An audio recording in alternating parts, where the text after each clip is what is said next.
সুকুমারের হাত থেকে এবার ঝাঁপিকে নিয়ে দীপ পালিয়ে গেল। হ্যাঁ বন্ধুরা, এমনটা হতে চলেছে আজকের পর্বে। বিস্তারিত জানতে ভিডিওটিতে লাইক দিয়ে চ্যানেলটিকে সাবস্ক্রাইব করে পুরো ভিডিওটি তোমরা দেখতে থাকো। গল্পের শুরুতে আমরা দেখতে পারবো জজ সাহেব রায় ঘোষণা করা হয় যে অপরাধীগুলি যুক্ত ছিল তাদেরকেও সশ্রম কারাদণ্ড দেয়, এমনকি ঝাঁপিকেও এর সাথে পরোক্ষভাবে জড়িত থাকার জন্য সশ্রম কারাদণ্ড ঘোষণা করা হয়। তখনই ঝাঁপি খুব কান্নাকাটি করে আর দীপ তখন বলতে লাগলো, আমি বিদেশে নেওয়া গিয়েও ছুটে এসে ঝাঁপি তোকে বাঁচাতে পারলাম না। আমি কথা দিচ্ছি আমি তোকে নির্দোষ প্রমাণ করব। তোর সামনে আমি কিছুতেই দুর্বল হলে চলবে না। এরপরে দীপ ঝাঁপির মুখোমুখি হয়ে ঝাঁপিকে বলতে লাগলো, ঝাঁপি একদম কান্না করবি না। তুই কোনো চিন্তা করবি না। আমি আছি তো, আমার উপর ভরসা রাখ। দেখবি আমি সবটা ঠিক করে দেব। তোর ব্যবসাও ঠিক হয়ে যাবে। এমনকি তুই যারা দোষী তাদেরকেও খুঁজে বের করতে পারবি। একদম চোখের জল মুছে ফেল। কান্না করবি না। ঝাঁপি তখন বলতে লাগলো, আমি তো সব শেষ হয়ে গেল। আমার তো আর কিছুই রইল না। দীপ তখন বলতে লাগলো, তোর সবকিছু আছে, সবকিছু আছে। তখনই সেই এই কুখ্যাত অফিসার সুকুমার এসে বলতে লাগলো, "আর কথা নয়, আর কথা নয়। এখান থেকে এক্ষুনি অপরাধীকে নিয়ে যেতে হবে।" এই বলে ঝাঁপিকে টানতে, টানতে সেখান থেকে নিয়ে যায়। এদিকে দীপের মনটা খুব খারাপ হয়ে যায়। তখনই নিখিল বলতে লাগলো, এবার কি করবে?" দীপ তখন বলতে লাগলো, "আমি না ভয়ংকর একটা প্ল্যান ভেবে নিয়েছি যাতে অনেক ঝুঁকি থাকে। কিন্তু তোদেরকে আমাকে সাহায্য করতে হবে। পারবি সাহায্য করতে?" তখন কথায় আর নিখিল বলতে লাগলো, "হ্যাঁ, পারবো। আমরা ঝাঁপির জন্য সবটা করতে পারবো।" দীপ তখন বলতে লাগলো, "ঠিক আছে তাহলে চল। আমাদের প্ল্যান অনুসারে আমাদেরকে এক্ষুনি তৈরি হতে হবে। আর সেটা একমাত্র তোরাই আমার সাথে থাকলে সম্ভব হবে।" এদিকে ঝাঁপিকে জেলের যে গাড়িগুলি ছিল সেই গাড়িগুলিতে করে নিয়ে যাচ্ছিল। সাথে পুলিশরাও ছিল। ঝাঁপি তখন বলতে লাগলো, "লক্ষ্মী, সবকিছু শেষ হয়ে গেছে, সবকিছু শেষ হয়ে গেছে। এভাবে আমার ব্যবসা, আমার কেরিয়ার সবকিছু যে নষ্ট হয়ে যাবে আমি কোনোদিন ভাবিনি। যারা বিশ্বাস করে আমার কাছে টাকা রেখেছে, আমি কি তাদের বিশ্বাসটা এভাবে নষ্ট হয়ে যেতে দিতে পারবো?" অন্যদিকে সেখানে একজন পুলিশ কনস্টেবল বলতে লাগলো, "ছি, তুমি না চৌধুরী বাড়ির বউ, ওই বাড়ির অনেক সুনাম আছে। শেষ পর্যন্ত তুমি ডাকাতি করলে।" অন্যদিকে দেখা যায় সে সুকুমার ফোন করে ইনকাকে ফোন করে বলতে লাগলো, "ম্যাডাম, আপনি তো আসতে পারলেন না। তবে আপনাকে আজকে একটা সুখবর দেওয়ার আছে। ওই ঝাঁপি না আমাদেরকে অনেক জ্বালিয়েছে, অনেক জ্বালিয়েছে। আজকে এমনভাবে ঝাঁপিকে জব্দ করেছি।" যা শুনে ইনকা অবাক হয়ে যায় আর বলতে লাগলো, "কি করেছেন?" তখনই অফিসার বলতে লাগলো, "কি করেছি? সশ্রম কারাদণ্ড ঘোষণা করা হয়েছে। এখন একে জেলে নিয়ে যাচ্ছি।" এ কথা শুনে তো ইনকা খুব খুশি হয়ে যায় আর বলতে লাগলো, "ওহ মাই গড! এত বড় একটা সুখবর আপনি আমাকে দিলেন। বিশ্বাস করুন আমি অনেক খুশি হয়েছি।" তখন অফিসার বলতে লাগলো, "হ্যাঁ, হ্যাঁ, আমরাও না খুব খুশি হয়েছি। ওই ঝাঁপিকে জব্দ করতে পেরেছি তাতেই আমরা খুশি।" এই কথা বললে ইনকা তখন বলতে লাগলো, "ঝাঁপিকে না ওখানে শেষ করে ফেলবো, ওখানে। কিছুতে ওকে জেল থেকে বেরোতে দেব না।" তখন সুকুমার বলতে লাগলো, "ম্যাডাম কি বলছেন? ওর ব্যবস্থা হয়ে গেছে। ও আর কোনদিন জেল থেকে বেরোতে পারবে না। ও তো জেল থেকে বেরোনো দূর কথা, ওর জীবনটাই ওখানে শেষ হয়ে যাবে।" তখন ইনকা বলতে লাগলো, "ঝাঁপি তোর জন্য আমার বড্ড কষ্ট হচ্ছে। কেন কষ্ট হচ্ছে জানিস? এইভাবে যে তোকে জেলে পুরে মরতে হবে সেটা না ভাবলেই আমার খুব হাসি পাচ্ছে।" এই বলে হাসতে থাকে ইনকা। অন্যদিকেও অফিসাররা আগের গাড়িতে করে যাচ্ছে আর পিছনের গাড়িতে করে জাপিকে নিয়ে যাওয়া হচ্ছে। হঠাৎ করে ২ জন লোক রাস্তাটা আটকে ফেলে বাঁশ দিয়ে।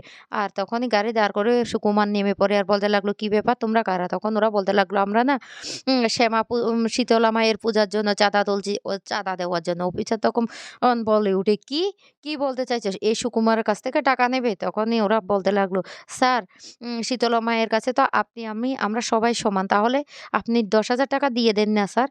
তখনই বলতে লাগলো, "কি বলছিস তোরা? ৳১০,০০০? তোরা পুলিশের কাছ থেকে টাকা নিবি? দাঁড়া তোদের অবস্থা দেখাচ্ছি।" তখনই বলতে লাগলো, "যদি টাকাটা না দেন তাহলে?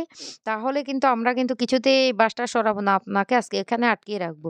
তখন সুকুমার বলতে লাগলো, "ঠিক আছে, তোরা কি করে আটকাস সেটা আমি দেখে নিচ্ছি।" এইদিকে নিখিল ছদ্মবেশে সেই জেলের গাড়িটার ড্রাইভারের কাছে গিয়ে ভিক্ষা চাওয়ার ছলনা করে ওকে স্প্রে দিয়ে অজ্ঞান করে ফেলে। তারপরে কাথাই আর আর বাবিন সবাই মিলে জেলের যে গাড়ির মধ্যে পুলিশগুলি ছিল ওগুলোকেও অজ্ঞান করে ফেলে। জাভি তখন বলতে লাগলো, "তোরা তোরা এখানে কেন এসেছিস?" তখন বলতে লাগলো, "কোনো কথা বলবে না জাভি, এক্ষুনি এখান থেকে যেতে হবে।" এদিকে ওই সুকুমারকে আটকে রাখে ছদ্মবেশী আর ২ জন। কিন্তু সুকুমার সেটা কিছুতেই বুঝতে পারে না। তখন সুকুমারের সাথে সাথে ওরা অনেক তর্কে জড়িয়ে পড়ে। সুকুমার তখন বলতে লাগলো, "দাঁড়া, পুলিশের কাছ থেকে চাঁদা দেওয়া না, এবার তোদেরকে বুঝাচ্ছি।" আর সঙ্গে সঙ্গে পিছনে দেখতে পায় একটা শীতলা মায়ের পোস্টারও লাগানো হয়েছে সেখানে। আর সুকুমার পিছনে ফিরে তাকাতে যায় তখন দেখতে পায় দীপ ঝাঁপিকে নিয়ে সেখান থেকে পালিয়ে যাচ্ছে বাইকে করে। তখন এমনি সুকুমার চিৎকার করে বলতে লাগলো, "এই কয়েদি নিয়ে পালিয়ে যাচ্ছে, পালিয়ে যাচ্ছে।" এই বলে চিৎকার করে পিছনে ছুটতে থাকে।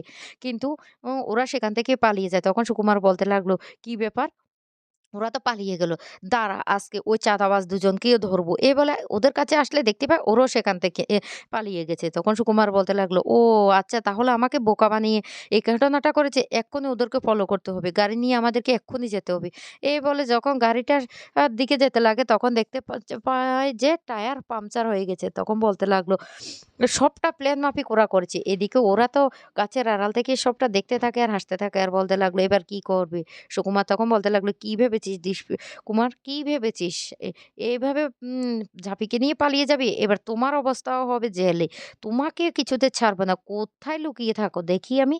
তখনই সাথে সাথে সমস্ত পুলিশের কাছে ফোন করে দেয় যে সমস্ত রাস্তাগুলি যেন সিল করে দেয়। কোথাও থেকে যেন কেউ বাইরে পালাতে না পারে। এদিকে ঝাঁপি দীপকে বলতে লাগলো, "এই তুমি এটা কি কাণ্ড করলে? কি কাণ্ড করলে? আজকে আমাকে বাঁচাতে গিয়ে এবার তো তুইও জেলের কয়েদি হয়ে গেলি। তাহলে এবার তো তোকেও ওরা ধরতে পারলে তোরও জেল হয়ে যাবে।"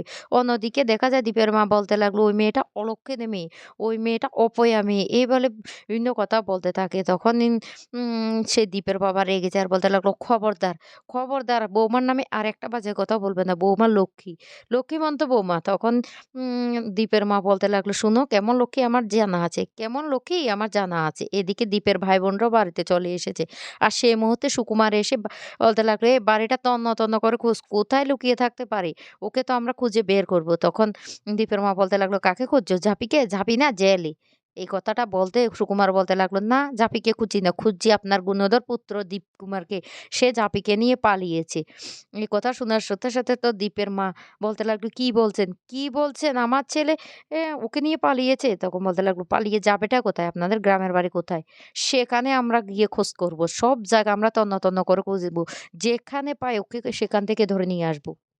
এই বলে পুলিশের বাড়ি থেকে চলে যায়। আর তখন দীপের বাবা বলতে লাগলো, আমার ছেলে নাকি কোনো কাজ করতে পারে না। আমার ছেলে নাকি বোকা। আজকে তো আমার ছেলে দেখি সিংহের মতো কাজ করেছে।" এই কথা বলতে দীপের মা তখন বলতে লাগলো, "খবরদার, খবরদার তুমি আরেকটা কথা বলবে না। আমার ছেলেটার সর্বনাশ করে দিয়েছে ওই মেয়েটা। ওই মেয়েটাকে নিয়ে আমার ছেলেটা পালিয়ে গেছে।" এই বলে কান্নাকাটি করতে থাকে। এদিকে অফিসার তখন বলতে লাগলো, ওদেরকে চারিদিকে খুঁজতে হবে। ওই দীপকে না আ আমরা কিছুতেই ছাড়ব না। এবার দেখো ওর কি অবস্থা করি। ওকে না এমন সাজা দেব, ও ঝাঁপিকে নিয়ে পালিয়ে যাবো আর ঝাঁপির অবস্থা আমরা কি করি দেখো। এদিকে দীপ ঝাঁপিকে নিয়ে কোথায় যাবে?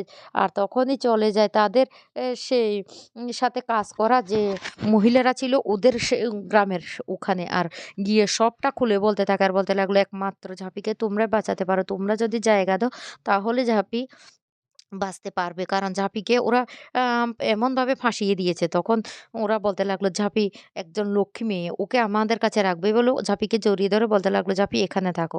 অন্যদিকে সেখানে থাকা একজন লোক উম মোবাইলের খবরে সবটা দেখতে থাকে যে ৳১,০০,০০০ পুরস্কৃত করা হবে যে ঝাঁপিকে ধরিয়ে দিতে পারবে। তখনই সে গিয়ে পুলিশকে খবর দিয়ে দেয়। আর পুলিশ সেখানে আসলে সাথে সাথে ঝাঁপিকে নিয়ে পালিয়ে যায় সেই দ্বীপ